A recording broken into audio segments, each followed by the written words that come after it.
All right, so if everyone can still hear me, we'll go ahead and get started.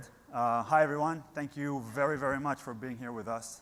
Totally realizing, just like ourselves, the speakers here, you had to rationalize lunch with this session, and then you had to find this room, which is kind of out of the way in a way. So thank you for being here. If you are here for an adoption session on Office 365, you're good. If you're here for advanced features in ATP for Windows, that's in a different room. So just making sure everyone here is for the right topic. And we have kind of a lot of content to cover. If you read the abstract, hopefully you noted that this is going to be more of kind of an orientation session. And I'm going to dive right into it. And I'll introduce my co-speakers in a few minutes. It's great to see everyone here. You know, some of us have been kind of focused on the adoption topic for a while now. And I can tell you 18 months ago at the last Ignite, this kind of session would get, I think, 15, 20 people of those ahead of the curve kind of enthusiasts.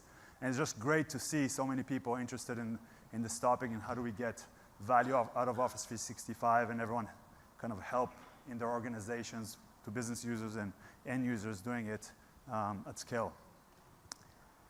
Matt, who's going to come here at some point in the session, had come from Yammer originally into Microsoft. I was on the SharePoint team when we made the acquisition. And when we used to pitch kind of the SharePoint Yammer story, we used to talk about, hey, the world is changing, and you have to get better at adjusting to your circumstance. Being at this conference for about a few days now, I think it's pretty clear that especially when you talk about moving to the cloud, we can confidently say that the world has already changed. The cloud is here. Many of you are either thinking about moving to Office 365 in the cloud. Some of you are in the middle of migration. Some of you are already thinking about the next steps and driving again end user adoption at scale. But I think the world around us has already changed in this respect. One of the people who kind of talked about changing environments in the business culture and the corporate companies was Jack Welsh. And how many of you have kind of seen this quote before? Wow, that's lower than I thought. So if you kind of read this quote, it's as if Jack Welsh talked about this at Ignite 2016. But actually, if you know this quote, you might know the origin of it, and that's the annual report of GE covering the year of 1999. And if you read the quote and the full kind of content from GE at the time, it reads as follows, and I'm kind of summarizing and paraphrasing. Jack Welch talked about how do we drive growth in GE through innovation. He talked about how do we transform GE into a digital company powered by learning, empowering people at GE to drive the change. Would someone argue that that is not 2016? And GE today is one of the biggest companies we work with on the FastTrack side to drive the move to the cloud and the transformation of their company from a cultural perspective. So I would say the world has changed already. It's upon us, and I think many of you are here because you're thinking about how do I actually help the company make the most out of my technology? In this case, technology at point is Office 365. And how do I make sure that as an IT organization, I spend more and more of my time thinking about how the environment is changing, what are the business objectives that are kind of aligned with my business strategy and are a derivative of how I need to deal with change in my changing environment, and how do I help my business users really utilize this technology in a way that will help them kind of address the daily business tasks that they need to do. And that's kind of one aspect of how IT is transforming when we kind of meet at Ignite this year. So today, we want to focus on something that Jack Welch actually talked about in that 1999 report, which is how do we help transformation through learning, and how do we empower our business users to address the business tasks that they have at hand. With me today is Matt MacDonald. Matt, like I mentioned briefly, had come from Yammer, and we learned, as an office business, we learned a ton from Yammer who, those of you who are familiar with Yammer pre-acquisition, was essentially an adoption-first business model. I was, like I mentioned again, my name is Gideon. I work in the Office 365 business group. I was on the SharePoint side when we made the acquisition. And Matt and I together have a lot of experiences with customers, partners, and within Microsoft, of course, of kind of moving through this transformation, both for our customers and for ourselves. And then we're lucky to have Sharon Liu, who's working with me in the Office 365 business group. And Sharon is going to show you some of the resources that we have online available today. Because what happens is a lot of customers focus on deployment, and we obviously have a phenomenal investment in FastTrack to help you do that. But then when they start thinking about how do I do this, how do I drive change at scale, and how do I help business users at scale, they kind of feel a little bit alone, to be honest. And one of our objectives for the session is to show you you're not alone. End-user adoption is designed into FastTrack as a customer success service. And we have rich materials and resources to help you go through that planning and the execution stage of that, okay? So like we said, a little bit of a fast-paced session, content that we want to orient you with, so then you can go back home and then remember, man, I remember Matt and Sharon and Gideon showed me this, and you'll know where to go to look for it and find it. All right? We will work really hard to leave time for Q&A. There are mics here, and hopefully we have enough time for all of you to kind of ask us questions as well. How many of you have gone to the customer panel we just had 30 minutes ago? Just a few of you. All right. So we had a great customer panel. If you were there, hopefully you appreciated the customers being unfiltered about the successes, but also the challenges and what we called there the bumps of moving to Office 365. And one of them was Mott MacDonald. Mott MacDonald, again, like Simon from Mott MacDonald said, not the double golden arch company, but a very large engineering, project management, and consulting company that they do projects like the tunnel that connects France to England. They operate in 150 countries, and they are moving and have moved essentially already to the kind of full-fledged features of Office 365, beyond email also to files with OneDrive and so forth.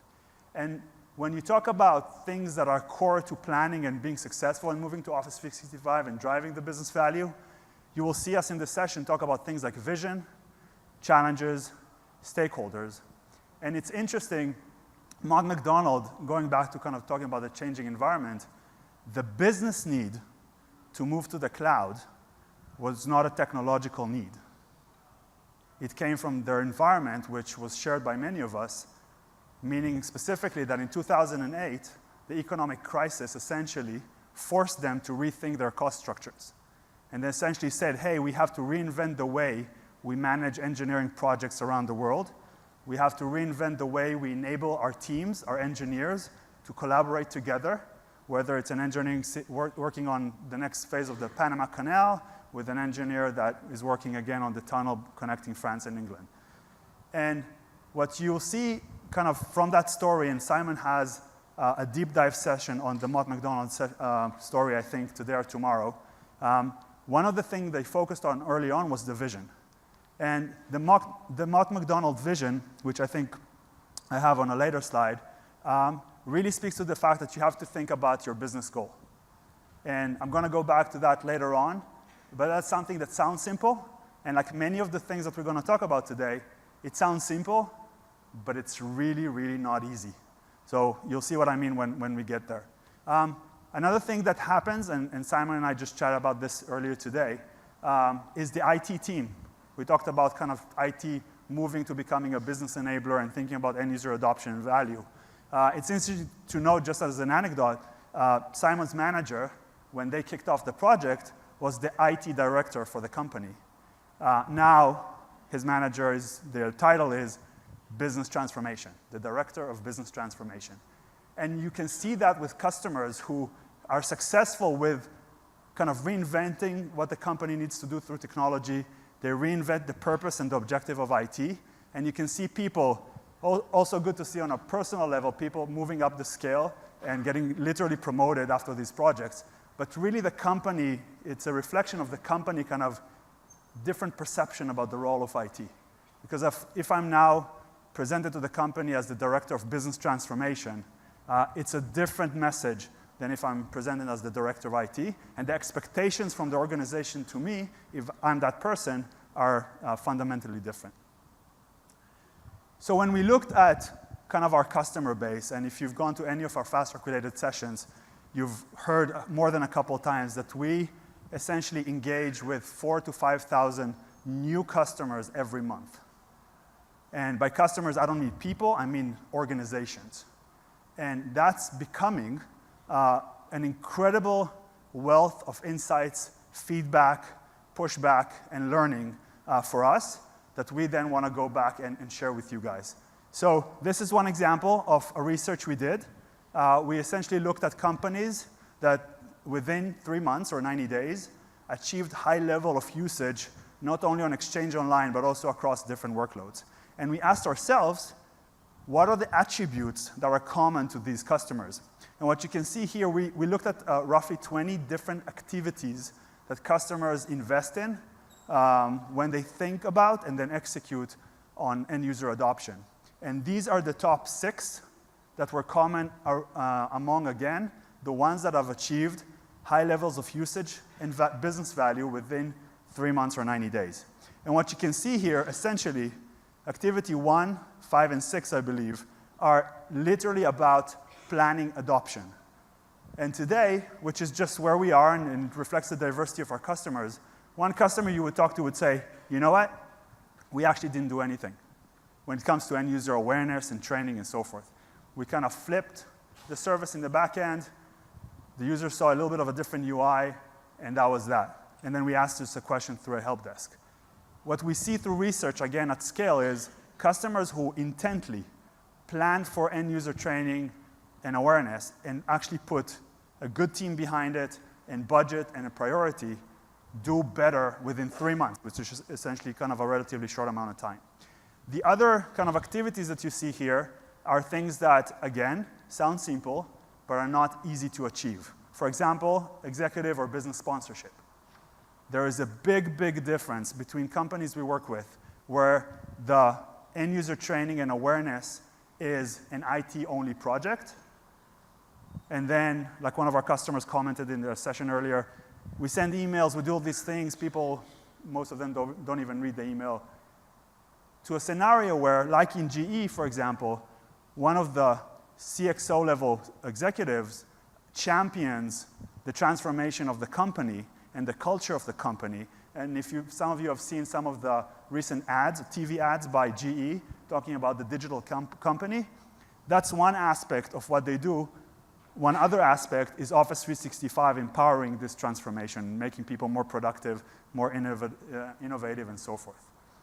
So having someone like an executive sponsor that we're going to get back to is really, really key. So these are, and you can read through this, and our slides are available. But just to give you a sense of kind of what are the attributes of these customers that achieve high levels of business value with Office 365 within a short amount of time. And if you look at the bottom right there, it's a very simple graph saying, you know, if you consider each of these rows an activity, what would be the average number of activities, which is a little bit of a semi-qualitative measurement, I would agree, that brings these customers to kind of high business value in a short amount of time. And you can see that the difference between low and high is not that great. I mean, literally between 1.8 on average, again, it's kind of a little bit of a qualitative thing, to 2.6 means the difference between investing in this to get to high levels of usage, adoption, and business value, it's not taking on 20 different activities. It's really doing 2 to 3 things very purposefully with a good team, with focus, with executive sponsorship, with priority, monitoring, and all the things we're going to cover in this session. So we want to show you one example, and we're going to try to weave in some customer stories. And this example is from Henkel, and just to give you a sense of how customers are kind of experiencing this transformation.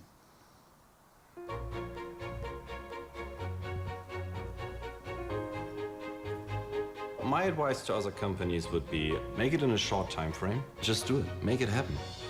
We had to simplify our environment. The users were demanding that. It was much too complex. We had Office 2003 for 10 years, and we had Lotus Notes for over 15 years. We were far away from a really modern workplace. The Office 365 solution was a perfect fit to that overall strategy of Henkel. The key of our success was to communicate to our leadership management from the beginning. They were backing us and giving us the full power and mandate to implement it.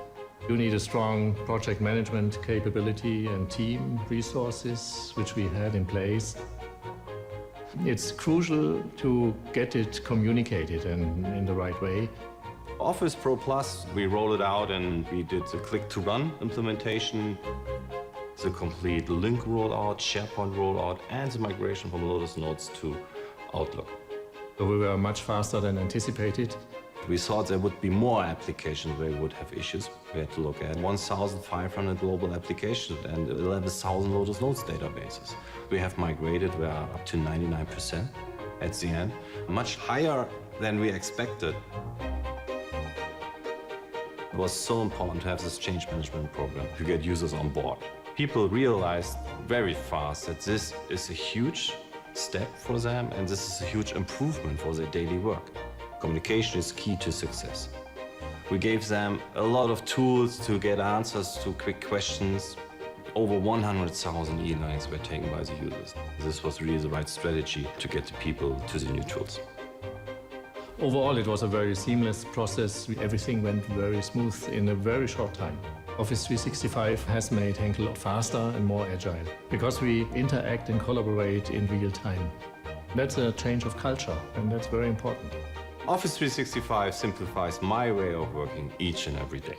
And I'm now 17 years in the industry and I've been part of a lot of projects, but seriously, this was the most successful project I've ever been in. We made the decision, which was a giant leap for Henkel, to have a modern workplace, and at the end it was very successful. Just do it, make it happen.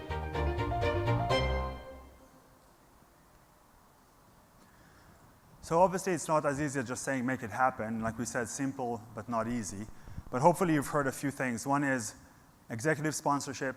You heard the VP kind of a business solutions, integrated business solutions, talk about this project. Sponsorship of people like that executive is key. You heard about the importance of communication. You heard about the new role of IT. And most importantly, I think, you heard from that corporate vice president about how this drove a change in the culture.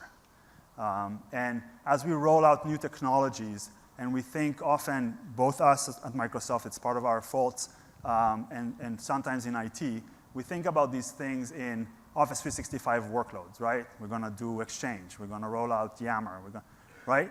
But for the business users, they don't really care about the way we organize the bits, and they need to solve business tasks and address business challenges.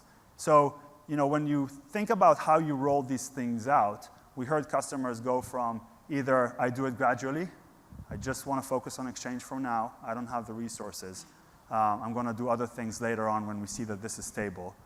More and more we're seeing customers who are realizing, you know what?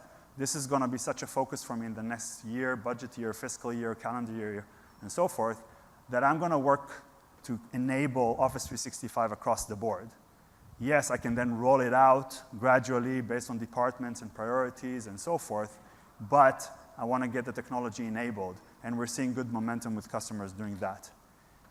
When you think about rolling this out, rolling by workload is one aspect, but the stages of the rollout, which is where we're going to focus more and more in the session, is a little bit of a different pivot to the same process. When you talk about rolling out Office 365 and we're starting to deep dive into our methodology, we think of it in these three phases. One is Envision, which I'm going to cover next. And Envision for us is really about helping you kind of literally envision what are the business objectives that you want to achieve by rolling Office 365. What does it mean for a technology perspective? What are the scenarios that I'm going to help my business users address, and how I'm going to help them address that? So it's essentially, planning. Then onboarding is the more focused on the deployment, the technical work, getting the service enabled, and so forth. And then drive value is where we actually execute against our plan. We drive comms, we drive launch, we drive excitement with end users, we drive training, which we're going to cover all of those. But we don't think of these, even though this is kind of a little bit of a simplified graphic, we don't think of these as kind of coming in series. We think of these as phases that overlap, so that when I envision, I can already start onboarding. While I onboard and do the technical work, I can definitely and should actually start planning my adoption activities and so forth. So when we designed FastTrack, and hopefully this is not the first time you're seeing this slide, we designed our customer success service to be exactly that.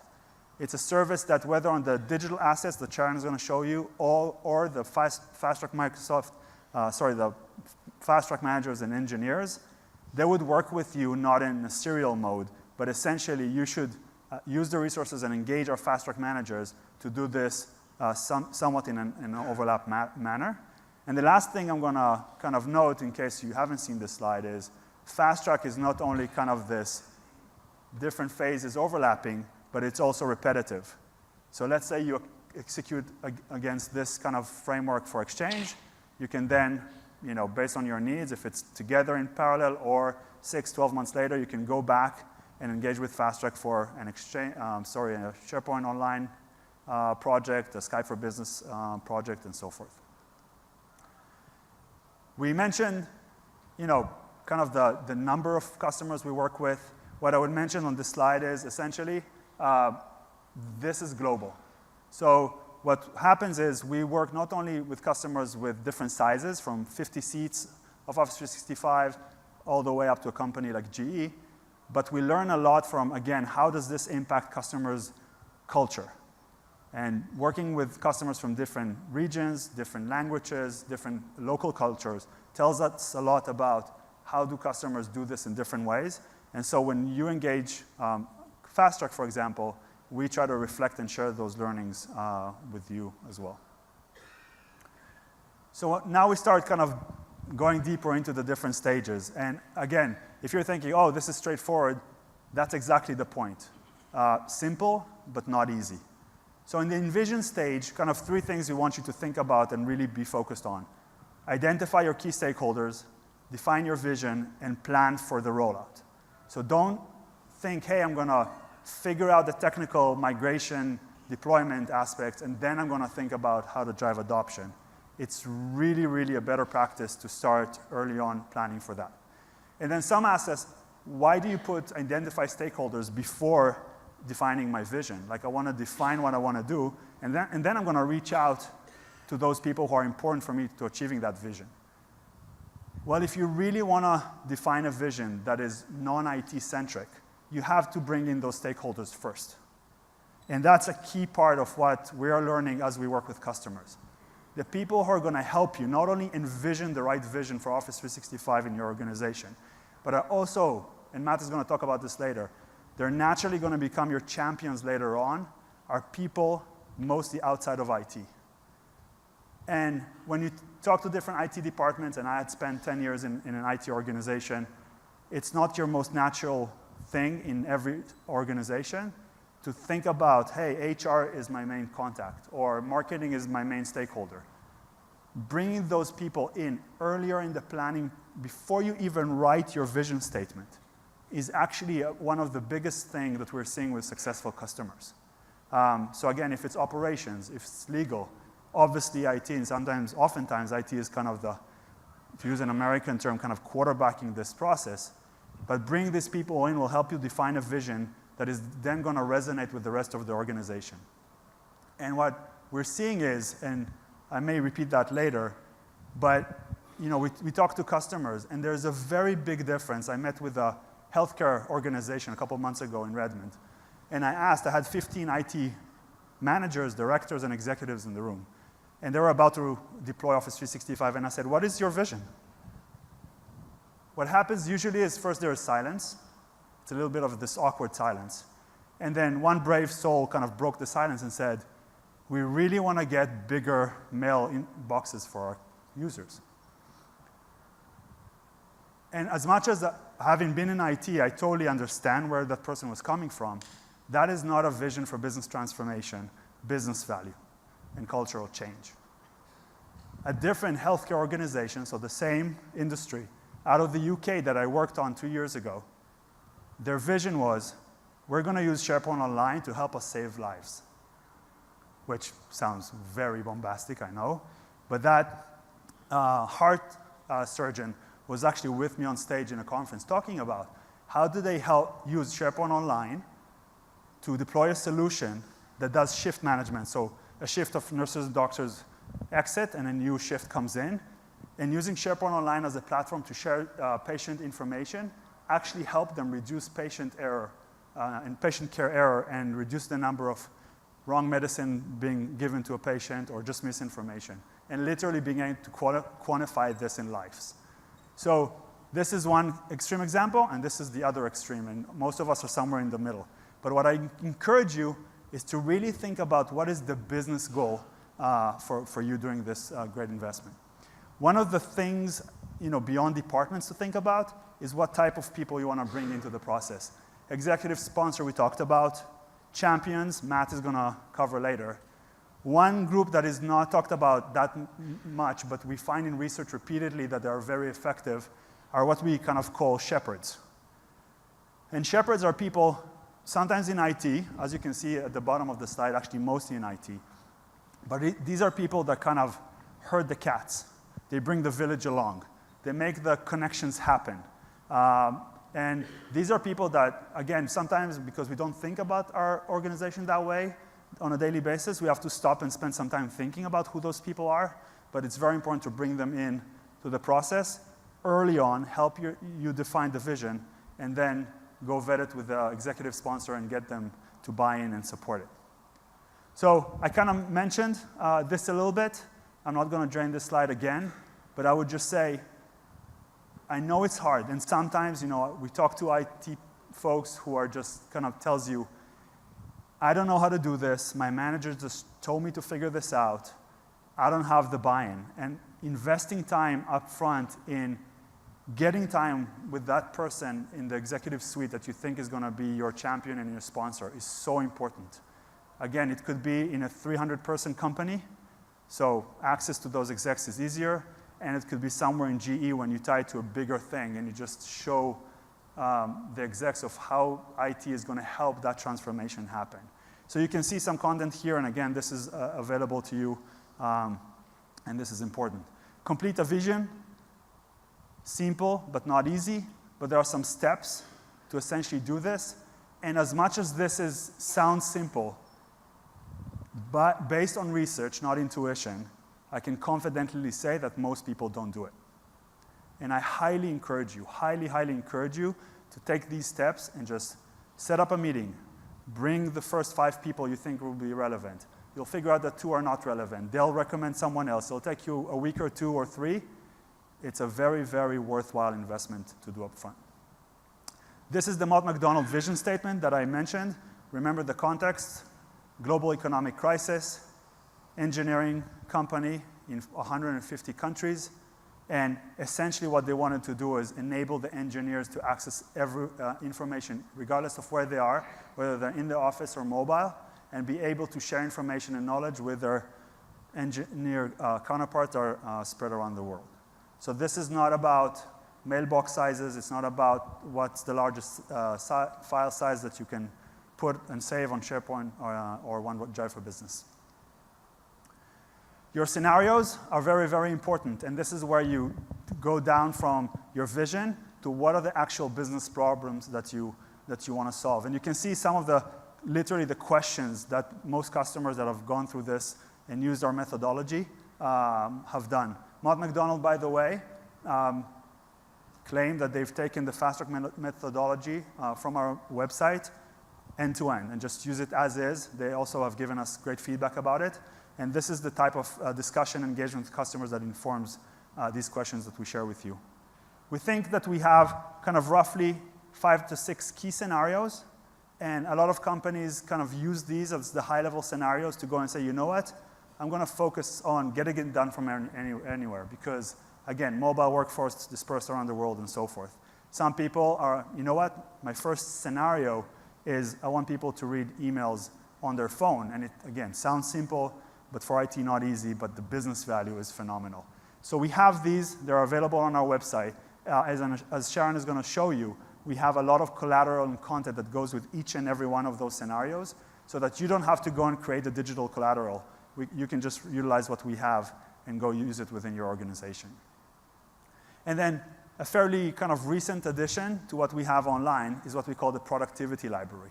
So again, when you break down that vision into actual scenarios and business problems, these become oftentimes either function specific, so something the legal department needs to go figure out versus the HR department, or there's an industry pivot. I'm a healthcare organization. My challenges are different than a manufacturing organization or a financial services organization.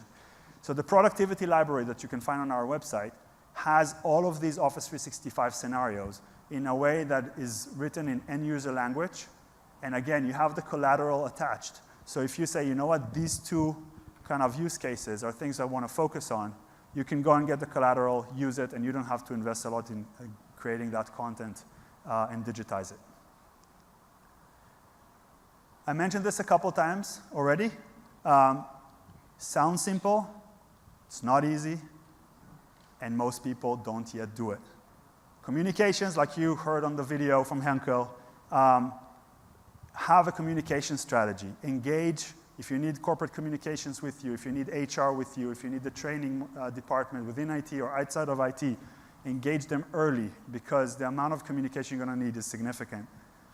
Engagement events, Matt is going to talk about that later. Again, sounds simple, and you can do it in a very simple way logistically. And training, that is something that I think most of you are aware of, and we're going to show you some resources that are already available to you online for you to just grab and utilize. And then I think Matt at the end is going to go back to this topic because it's important. I don't feel strongly that this audience need kind of a preaching about measuring and tracking and having KPIs and metrics and power metrics and all that good stuff.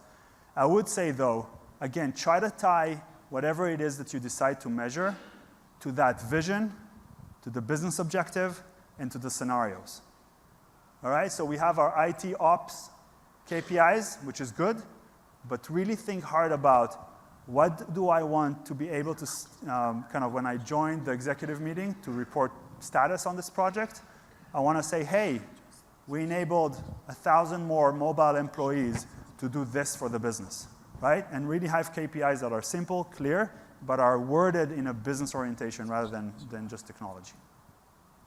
And then we're not going to, I think, Sharon will correct me if I'm wrong, but I don't think we're going to cover the success plan specifically in our demo today, but we have in different sessions.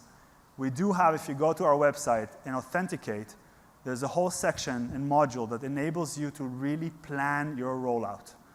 It could be by workload, it could be across workloads, it could be a deployment project, it could be an adoption project, but we're capturing the knowledge and the feedback we're getting from other customers, and we've built this authenticated environment that is just yours.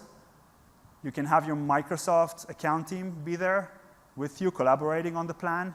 You can have your partner. If you have a partner, you're working with partners. We're seeing great results when partners are engaged. And you can have one central place that is tied to the FastTrack process with the resources and everything else for you to use in the planning phase. And I think with that, I'll hand it over to Sharon, and she's going to walk you through the FastTrack website specifically for Envision. Right. Thank you, Gideon. That was really awesome. I'm going to go ahead and show you the digital experience through Envision. And if you guys like, let me know if you want to see the success plan, because we could go ahead and dovetail into that as well, because they sort of play together really nicely. All right, let me know when you could see my screen. Here we go. So this is our Office 365 FastTrack site, and what we're going to do is navigate straight into Envision. In Envision, as I open that up, you will see that it is comprised of 3 elements. We have here define vision, identify scenarios, and create a plan. What I'm going to show you is as you navigate to the bottom part of define vision, I'm going to go ahead and open up Engage Executive Sponsor Template. As Gideon mentioned before, this is super critical, right? Because you want to be able to identify and engage your executive sponsors by asking questions such as, why are executives important to Office 365 success? How can executives drive Office 365 success? How can executive use Office 365 capabilities themselves? Now, as you can see here, there's a lot more than that, but it's super critical in order to set your success plan right to bring in the executive sponsor. Now, defining a vision, having a crisp, concise, comprehensive vision is what sets the foundation for your success plan. After that, let's go into identify scenarios. As Gideon has pointed out, scenario is playing a central role to the creation of our success plan. And if you want, we can go into that a little bit. But right here, what we have here is a series of core scenarios. And with each core scenarios, as I navigate through them, you could see that the unique relative video tutorials light up beneath that, as well as the benefits for you and the benefits for your organization. Now, an area I'd like to draw your attention to is the productivity library. So I'm going to go ahead and expand that. As I open up the productivity library, something I'd like to show you is the library enables you to focus on, say, the problem you want to solve or the goal that you want to achieve, rather than applications to features and functions. So what we see on the right-hand side are use cases. And on the left-hand side, by tagging, we see roles, industry, and products. I'm going to go ahead and say, click on a filter sales. And I'm interested in the use case, be productive on the road. So I'm going to go ahead and open that. And I'll see for this use case, I have 4 suggested get started activities. I'm going to go ahead and open up these activities. And as I can see there, there are associated trainings as well as case studies to help me along this journey. So I'm going to go back to completing the Envision phase. We went through defining the vision, identifying the scenarios, and prioritizing it. Now it's all about creating the plan. When I navigate to create a plan, you could see that there are resources that will follow along the journey. And in this section, you'll see we have communication guides and how to build the champion program that Matt's going to talk to a little later. But what's really important here is it helps you save time and to increase the quality of your success plan. Now, would you like me to go into the success plan just a little bit? Let's just touch on it because it's kind of cool. I've already preset and signed in myself, right, into the dashboard. And you could see here a series of success plan already underway. You may certainly create a success plan as well. But in this scenario, let's go ahead and open up Office 365 deployment. In the success plan, you see 3 sections: business case, service readiness, adoption. You also have a 4th one that you may activate called onboarding. Before this activity, I'm going to go ahead and skip that and just focus on these 3. Something I'd like to bring your attention to with regards to the business case is all the activity that Gideon mentioned earlier. Well, it's dynamic and it's integrated and it's pulled right into the success plan. Things in the business case, for instance, is where we capture your vision, for instance. We identify and prioritize your scenario, as well as bring in the collaborative team together, because it's about assembling this team beyond your organization, meaning your partners as well as your Microsoft associates, because this is a collaborative journey that we're all on together. So let's go ahead and open this up and sort of show you some of the elements here. As you can see, I've already gotten started, and when I first went in, I selected the scenario that made sense for my business, and that is conduct business from anywhere, anytime, to get work done. I've also identified the problem and how I'm going to go about solving that. After that, it will lead me to the next tab, which is capabilities. The beauty of this here is based on the scenario that I selected in business scenarios, capability automatically associates the product to the scenario. I may also add additional products if I so desire, but for this case, let's just continue to move on so I can show you how this works together. Now, this area should look super familiar to you, as we've just covered it earlier in the productivity library.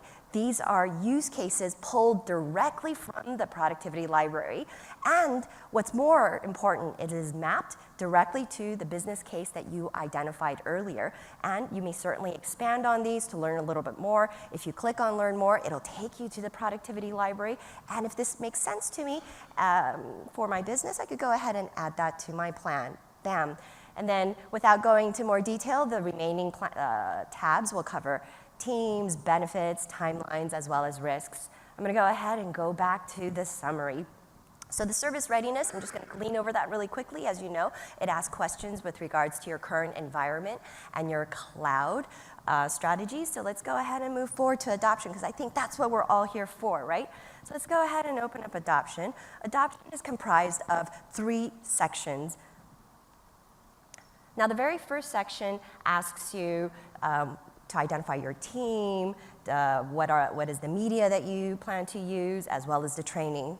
Now, the second section is broken into a list of checklists. Don't let this overwhelm you. This checklist is broken down to pre-launch and launch, launch, and post-launch activities. All this description that you see here is supposed to make your life a heck of a lot easier, as it is best practices culminated from you, the customers, our partners, and our Microsoft field experts. So then, let's go ahead and navigate down to the bottom. Oh, I do want to capture this thing, is that you may, from the baseline of the best practices, customize this to make it fit for what it is that your business needs. Now, the third section of this is resources, and you see here the scenario that is automatically populated. Well, it's pulled right from the beginning of the business case. So earlier on, that was a scenario and capabilities that we selected. And sure enough, it shows up here along with all the resources in a zip folder that has email templates, getting started guides, and much, much more. With that, I'm going to go back to the success plan. And that was it. I'm going to hand this over to Matt. All right, so as you already know, I'm not Matt, but I'm going to say Ooh, I'm sorry. one more thing. No, it's okay. We just decided to improvise a little bit. So before I invite Matt on stage, we are going to kind of do a little bit of more content, and hopefully you're seeing kind of there's a lot more available that can help you through this process. You don't have to figure this all out. But one of the things we talked about was getting an executive sponsor, and it's something we see that many struggle with. If there's someone in the audience that in a few minutes would be willing to stand by the mic and just share kind of a quick story on how they got their executive to sponsor this project, it would be phenomenal. And we also have kind of a cool giveaway for that brave person. So with that, I'll hand it over to Matt. All right. Thanks, Gideon, and good afternoon, everybody. So just quick show of hands, wake you up out of the post-lunch stupor. How many of you have not yet started your journey with Office 365? Raise your hands high, just curious. How haven't started yet? Great. How many of you are in the middle of deploying Office 365 in some form or another? Okay. A little bit more. And how many of you are already done or really in that stage? You've already deployed it now or looking at, hey, how do we get more value out of this? How do we continue to enhance it? Okay, excellent. About almost a third of you. Great. So what I want to talk about real briefly, and I'm going to fly through some content. So this is going to go quick. Expect to kind of be about drinking from the fire hose here. And the point here is to really help you understand that as Gideon talked about, as you move into a service-oriented environment, your role shifts from being just the deploying the service and providing the capabilities to your users to really focusing on how to help them deal with the change and get the most value from the service. So we talked about onboarding. There's lots of sessions on the technical deployment part and how FastTrack can help. But we're going to dive into this drive value component. And I really just want to draw your attention to the last bit, which is this measure, success, learn, and iterate. You know, Gideon talked at the very beginning that this is a circular and iterative process. The goal here is not that you're going to do a project from beginning to end, you launch it, and then you say, great, we're done, we're going to move on. In the customer panel, they talked about, Bob Davis, their vice president in office engineering, talked about how our customers in the old days would take their best team. They would align them to this Office 365 deployment or Office upgrade, and then when it was done, move them on to the next project. And it's really tempting to take your best people and then move them on to something else. But what we're seeing more and more is organizations taking that core team, recognizing the new environment that we're in, the constant updates that are coming, and allowing that team to stay focused on continuing to drive value and get more adoption and business value from the users. So let's take a minute to talk about champions. Champions are those people who are really passionate technology users. There's those in the organization who care about helping the organization and helping one another. And so why are they important? Well, they're important because they're most people, the most common way of learning is from their peers. So this is some research that we did around SharePoint end user adoption. But what it really shows, if you'll see in the upper right there, is how people choose to learn and learn best, and said it was most helpful. And that was their coworker. So non-manager, non-IT, somebody who came to their desk or answered their question or they reached out to. And what we see being really effective is building a champions community. So this champions community, there's a lot of great ways in building this. You might say, well, how do I identify these people? How do I know who's a good champion? Well, first, what I'll tell you doesn't work is people who are voluntold to do it. Right? Those people who say, hey, you're going to be a champion and I need you to do this. Right? It's those people, what we see is that you can actually, Mott MacDonald that Gideon talked about earlier, they created a job description, if you will. They said, hey, here's what we want our champions to do. This is what it means to be a champion and to kind of help be one of these people who can really help be a business enabler. And then they asked for volunteers. And they used their Yammer community, and they used referrals from other people. A lot of these people are people you already know. They're the people who are just naturally helpful to other users that are willing to step up and learn new things, to be your early adopters. But it's really this network throughout your organization that can really help drive value and also help you understand where is the value being created. So great examples, we oftentimes talk about in the world of adoption the concept of green dots, yellow dots, and red dots. Okay? Green dots are your champions. They're the people who get it. They're the people who want to change, the people who want to use the latest and greatest. Those yellow dots are the people who kind of are in the middle. They're kind of the folks who are a little skeptical, maybe aren't clear about the value. They're kind of like their old way of working. And then you got the red dots, the resistors, the people who just say, I liked it the way it was. Why are you changing? Who moved my cheese? Right?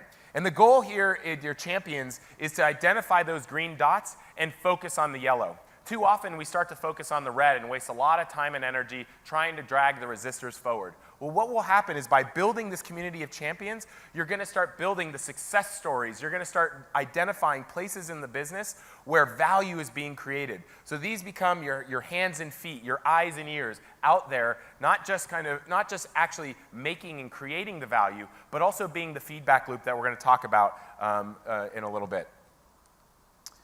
So as you have your champions, Gideon talked about really the importance of planning your awareness. And so all I'm going to do is draw your attention here to the tailoring your language and targeting your audience.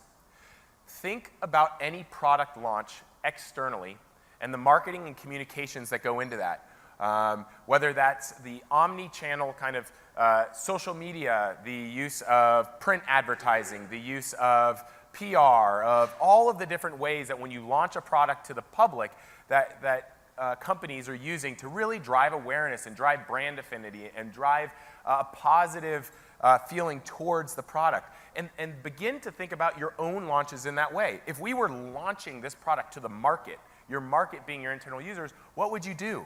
And we're going to talk about some really great ideas that other companies have done, but tailoring that to your organization. So let's actually take a look at a video that Mott MacDonald used in launching Office 365. So this was, how do we market internally? How do we raise awareness of what Office 365 is? You know, I think a lot of users say, oh, Office 365, I know what that is. Word, PowerPoint, and Excel. I've used that for years. Like, oh, another Office upgrade. You know, great. No, it's a completely new way of working. There's so many different capabilities and opportunities to actually make them more productive.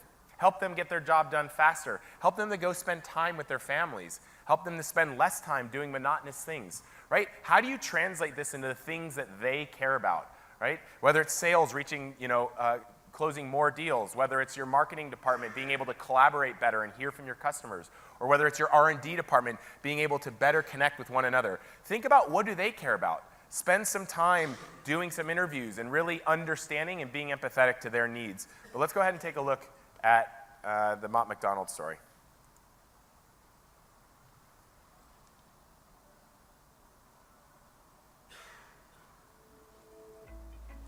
Technology is advancing at a remarkable pace. We're embracing the changes and transforming the way we work. We're going digital and improving our systems to stay ahead of the competition. Office 365 gives you your digital workplace with more powerful tools, access from anywhere, and easier ways to share, so you can spend more time with your team, your practice, and your customers. We know you sometimes need to work when you're out of the office. Now you can get to your own documents and files on any device with OneDrive. Share files with colleagues and manage permissions so only the right people see them. When you need a central hub for documents and information, team sites are the answer. They also give you the tools you need to coordinate a project, all in one place. You can even collaborate with customers and partners, sharing only the information you choose. With pressing deadlines, you often need to work with colleagues in different offices and countries. Collaborating on documents is simple, no matter where you are. With online Office apps, you can work on the same document simultaneously, right there in your browser. Because you can take your digital workplace with you, you can continue to contribute and see updates. Information is valuable. With mobility, we all have increased responsibility for protecting it.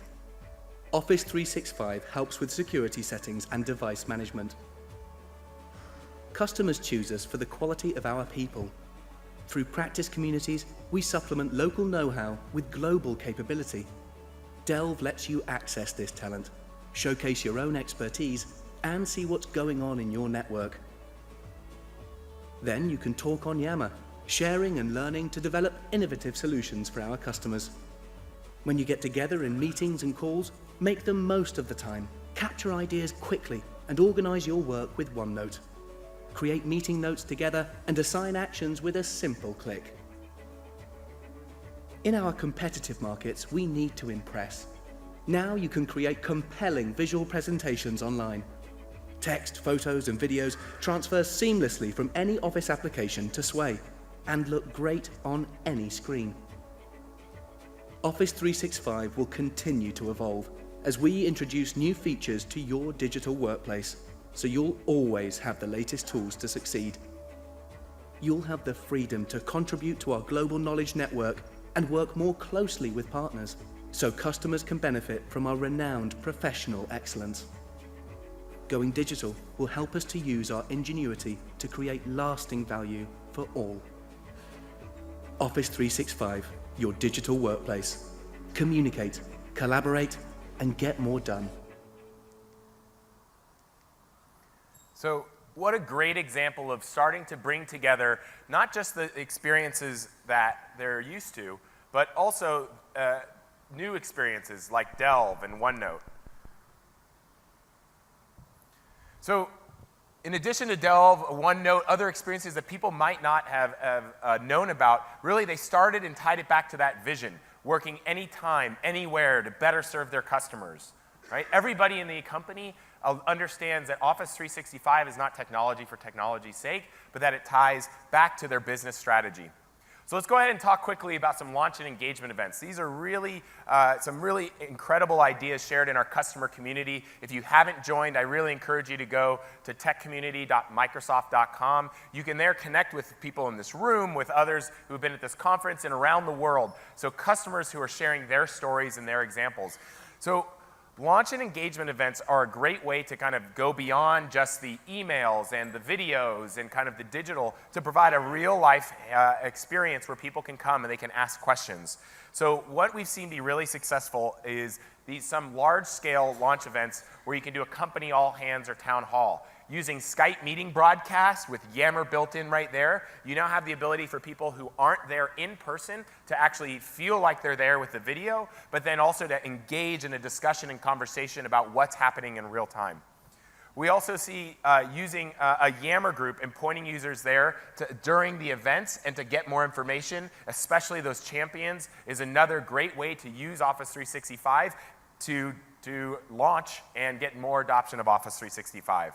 Small things, believe it or not, and I'm sure you've seen it here down at the expo hall, t-shirts, pens, pencils, stickers, right? Those are great to give away, and they're really small things. Ask your users to sign up or to make a post or to ask a question or to tell you and give you some feedback and collect that back in order to get some of these things. A small amount of budget for some swag can really go a long way in creating buzz and excitement. And then displaying printed materials. Don't think all digital, right? Posters in the break room. I saw one company put them up in the elevators. So just putting those everywhere to, again, kind of create that buzz and give people a feeling that, hey, something's going on. Great example that you can look up online more about is Nationwide. You probably heard about them and their really incredible launch. They decided to use their all-company meeting as an opportunity to talk about the new innovation and new capabilities that Office 365 would deliver. All right, let's talk real quickly about end-user training. The points here that are really important is don't focus on the how. Users can use Google or Bing to search on the web and find videos and things like that that they need on, hey, how do I create a pivot table? The key for driving adoption is why. Why do I want to use Delve? What is in it for me? So a key part of that training is really demonstrating a day in the life. The most effective training campaigns I've seen combine both video, using Office 365 video is a great place to host all of that, put it all up in learning channels. They leverage the materials that we have, which we're about to talk about more, but they also do targeted training. So they partner with learning and development or partner with a partner who provides this training to say, hey, let's train all of our folks or executive admins, our power users on some of the great features of the new Outlook 2016. Let's go and talk to the folks in internal communications on how they can use SharePoint and Yammer. What does that mean for them? So it's really about understanding what your audience, right back to what we talked about with communications, the same thing goes with training. So down at the bottom, lead with the benefits, focus on the real work scenarios, and then again, mobilize your champions, your eyes and ears. What's working and what's not throughout the bit. We're really excited today.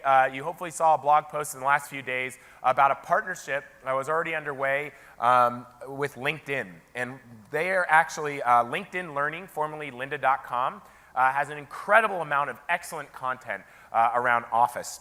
And so we just launched, if you go to our Office Training Center, the link here on the left, you can see it in the right square, is that we're actually going to be partnering with them to provide their LinkedIn Learning training content there through the Office Training Center. So we were already building out an excellent library, both product and scenario-based. Now you can go to this website. You'll see you can actually get a free month of full access, but we're also bringing some of their content into our training center. And I'm sure you'll see more of that to come as the acquisition closes. So great content here. Make sure you go and check this out. Excellent point to start. So we're going to, hopefully you've seen from Sharon some of the resources around creating your vision and now getting into driving value. We've really provided a whole bunch of resources and content. I know I've talked about, hey, have awareness, focus on end user training, talk about your champions. And these are all the different kind of resources we provide. Posters and flyers. You don't need to create these on your own. We have templates.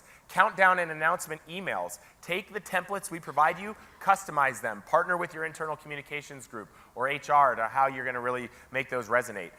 We have a tips and tricks email series. So even after the launch, you're continuing to send, hey, did you know you could do this? Hey, did you know about that? Really keeping users aware of the value they can be getting. The training center, which I just talked about, and then highlights and video teasers. So we have videos. You don't need to be a large company with a budget like Mott MacDonald to create your own. Don't feel like that's the bar to be reached in order to drive this. We have videos that explain Office 365. Use those. Use all of our content to really get you, for many of you, we'll get you all the way there. Just out of the box, take it and use it. For others, you might take it and then say, hey, here's how we're going to tweak this to make this resonate in our organization.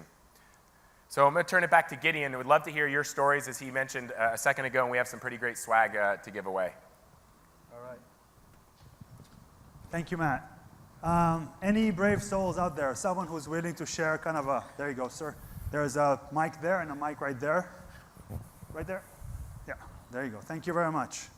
So if you remember, the question was about how did you get your executive sponsor to support your Office 365 project? Yes, so actually I can tell you about two organizations. One, the bad story, one, the good story. Good.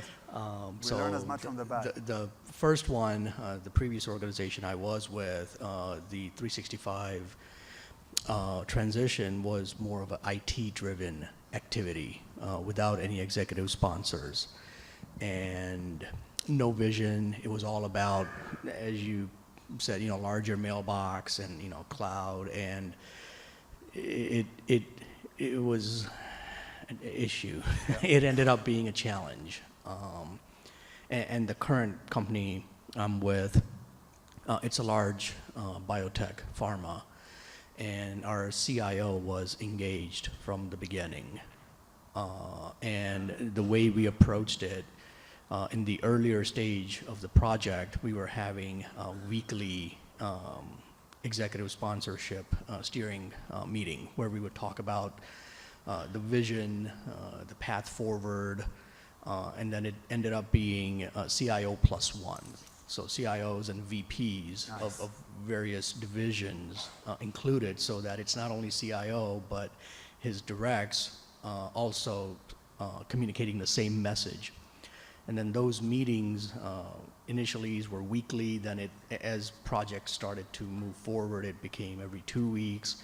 And then finally it ended up being a monthly steering meeting where once we were well on our way to migration and transition, it was more of a touch point. And what are the issues are you facing? What can I do to help you guys? That's where we ended up with our CIO. That's awesome. Thank you very much. And we have some cool Bose headphones for you. If I could ask you one quick follow-up question. Okay, you're already on your way to your seat. That's fine. He's excited about the headphones, so we'll just kind of go.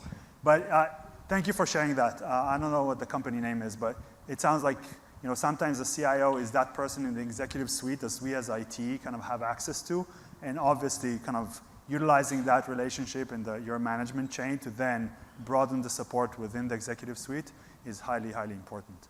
We're going to skip a few slides that we feel kind of we covered. We want to talk more about kind of measuring success. Matt talked about an important point really briefly, that is showcasing success. So you're starting to get your champions, you're starting to get the first story out. Don't avoid telling the story about your success, and sometimes it's as simple as finding out who is the executive admin who was able to do something different with Office 365 and making them a hero. And you would do great just by putting a spotlight on your green dots, as Matt defined them, and really creating kind of a vibe and a whole conversation around what each individual person does with Office 365, and we see that. And then for you, from a monitoring standpoint, we just have it here because it's a tool for you to monitor this process specifically. If you are not aware, today in the admin center, you can actually you can view usage reports by workload and monitor what is going on in your environment and see kind of what's being used versus what isn't. To summarize before we open up to more questions, and again, there are mics on both sides of the room, what we hope to deliver today was essentially a sense that when you think about these types of aspects of our Office 365 rollout, it really sounds simple. Executive sponsor, of course I get that. Oh, a champion community, of course I get that. Simple, but not easy. Take these steps seriously and invest time up front in planning and getting the buy-in. Second message that we hope to deliver today is there is a lot out there from a resource perspective that we try to, again, distill learnings from thousands and thousands of customers. Ask ourselves, what did they do to make themselves successful, and how can we package it for other customers? There's a lot more on the website that we didn't have time today to cover, but literally down to the flyer you can hand out to people and the poster you can hang up in the cafeteria, to the emails, to the comms, to the videos, to the training content, everything is available.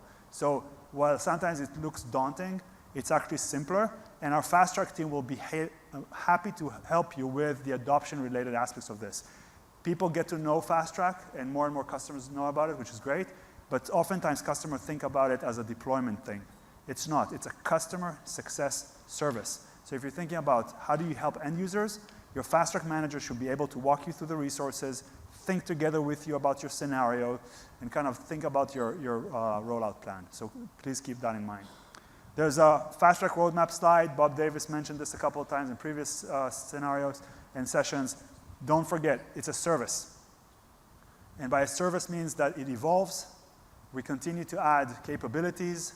We announce those as part of the Office 365 roadmap because we treat it 100% as a service.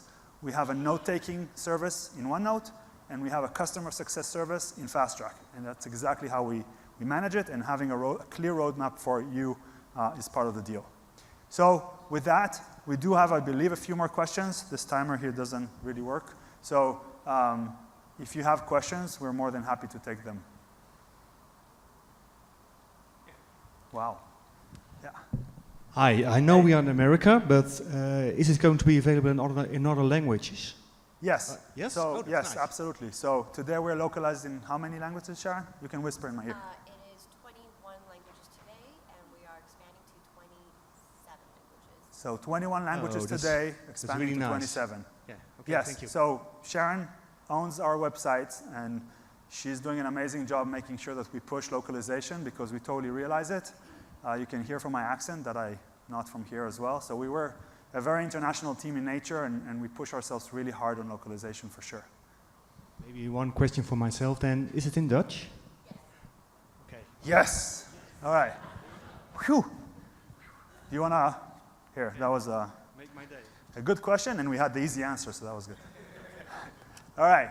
Any more questions we can answer? Anything around end user adoption? Go ahead, sir. It's more a comment for everybody else in the room that Matt Awesome. made, really, Good. is don't try to boil the ocean with Office 365. There's literally an unlimited amount of things that you can do with it.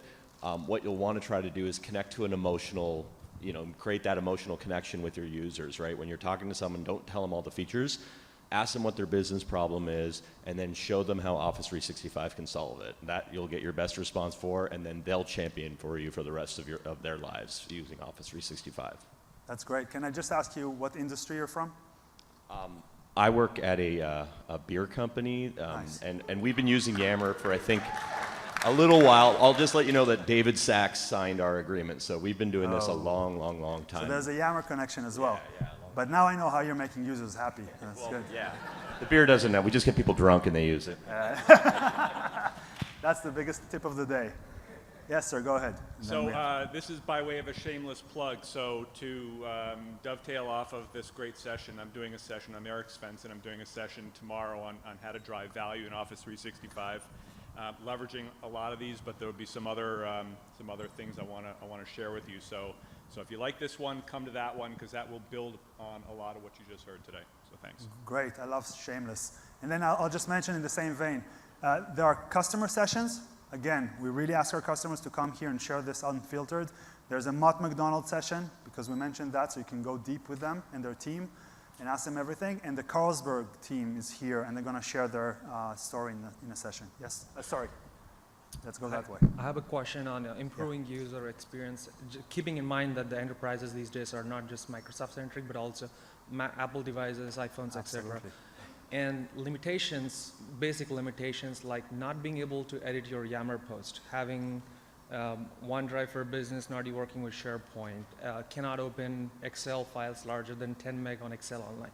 All these have a user experience impact. Absolutely. How can we communicate that things are changing, maybe 1 year from now, and at the same Yes. time trying to deliver value to users? Absolutely. And you specifically are thinking about user experiences on different platforms other than Windows, for example, iOS, Android. Across the board. Yes, absolutely. Totally fair point. And as you probably kind of saw from the session, we're here focusing more on kind of what do we do outside of the product. Obviously, we make great investments in kind of trying to unblock these things and improve the user experience. So to your question, if you're working with FastTrack, your FastTrack manager and FastTrack engineer should be your first point of contact. You should tell them, hey, I meet with customers and say, you know what? I need you to get the Skype for Business app on iOS better because our workers use iPads. So this is feedback that we're looking for. We do a lot of proactive research to understand ourselves where the friction is, but that's totally another aspect of end user adoption that we invest in. So in any way, shape, or form, if you want to, after the session, come talk to us or with FastTrack managers, share the feedback. And I just want to add two quick things. One is, right, just to the point that was made over here, asking the users what they're trying to achieve and helping figure that out while communicating back to us those blockers that you just had on the technical side. Hopefully you're in the Yammer roadmap session, edit post is coming. A lot of these other things that you've mentioned are things that we hear. Keep the feedback coming. We're constantly gathering that data, and we're going to continue to try and enhance those from both a technical perspective, but also it's all of our jobs in the room to say, hey, despite this, how can we improve or deliver on the outcome that they want and things like that. There's always going to be those things, but great points. Would you also say that we should let our users also be the voice to send you feedback directly through user voice and other Sure, elements? absolutely. The more votes and data that we collect, the better. Absolutely. Yes. Thank Thanks. you. Go ahead, sir. My point goes kind of to what he was saying. You know, when you took your poll in the beginning, about a third of us are already on Office 365. We were somewhat early adopters. We did Q1, Q2 of 2013 and moved from Exchange 2010 to Office 365. The main thing driving that, as you said, was mailbox size, right? So ours was more IT driven in the beginning, but with the new services that we've seen since we've been here, would it be appropriate for us to reach out to FastTrack in order to kind of re-implement, you know, if you will, to our users and say, because you guys know as well as I do, and he pointed out a couple of the issues. OneDrive, not good in the beginning. You know, now with the new OneDrive Sync client, way better, right? So you guys are definitely making improvements on the products. That's just one in particular that you've made improvements on. So would it be appropriate for us to reach out to FastTrack in order to kind of re-implement the technology in our environment? We're about 1,300 users in a The answer is yes, yes, yes, and yes. Cool. Yeah, absolutely. To be clear, anybody with over 50 seats can reach out to FastTrack at any time, whether that's tomorrow, in 1 month, in 1 year, at any point in time on any part of the service to get help and assistance, whether it's deployment or just adoption. So, and like we said to your point, it's yes, adoption planning. We provide what we call success workshops. They'll walk you through this methodology again. They'll talk to you about scenarios.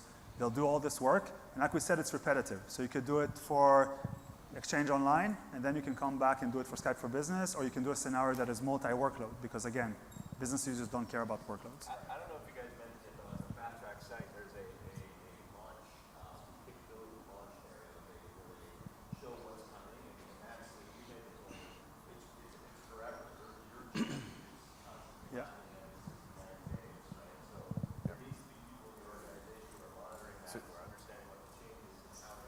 So what Miguel's pointing out, just so those in the room can't hear, basically saying that there should be people in your organization who are constantly looking at the updates that are coming and then thinking about, hey, there's new capabilities that just got delivered in the last 60, 90 days. How are we going to do that? How are we going to use it?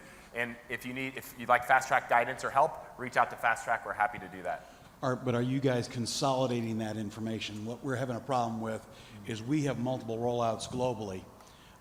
So the localization is great. We love that. But if someone says, hey, I just got an iPad Pro, how is OneDrive going to work on that? Mm-hmm. We have to then somehow, and we don't because we don't have the resources to do it, we have to somehow steer them to a self-study kind of program or direct them to a Yammer group that, do you guys have a resource?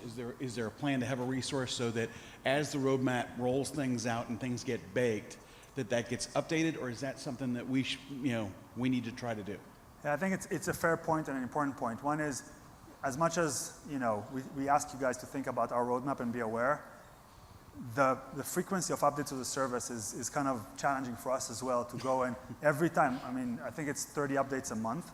To update content and package it to your point is a little bit almost impossible. So what we have is, we have the scenarios, we update those. We have the training content that Matt mentioned now with across Office and LinkedIn. And that's going to be kind of the 2-minute video that shows you how to do something on an iPad. That's where we're going to be more kind of high frequency on updating the content. So that's where I would look to. So we're at time. If you guys with questions want to come back up, come on up and we'll be happy to answer those and stuff like that. We're going to get ready for the next session and stuff like that. Thank you, everyone. You can also ask for joining. Chris all the questions. He'll answer them as well. So thank you.